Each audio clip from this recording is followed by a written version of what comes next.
In today's video, I'm going to teach you how to remove data source from Google Looker Studio.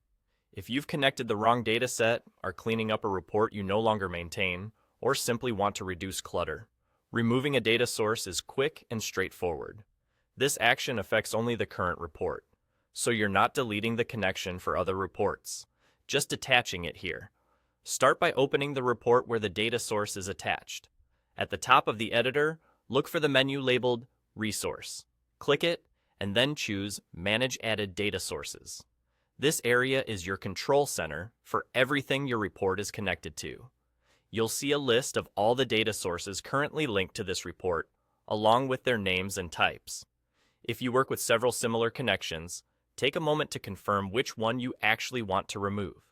Matching the data source name to the charts or controls that use it can prevent accidental changes.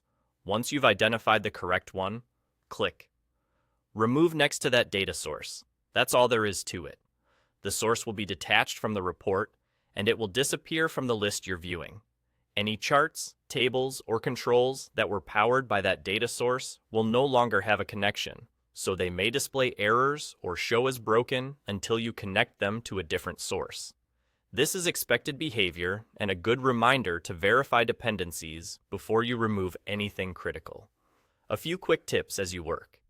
If your report has multiple data sources with similar names, consider renaming them clearly before you start, so it's obvious which one is safe to remove. If you're unsure whether a chart depends on a specific source, click the chart and check its data settings first. Understanding the impact will save you time later. Also, removing a data source from this report does not revoke credentials or change access for other reports. It simply cleans up this particular file.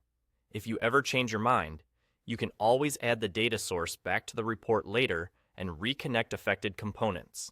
And if you're doing larger housekeeping, it can help to duplicate the report first so you have a backup to reference. That's the complete process. Open Resource, go to Manage Added Data Sources, and click Remove on the source you no longer need. Simple, safe for other reports, and an easy way to keep your Looker Studio projects organized.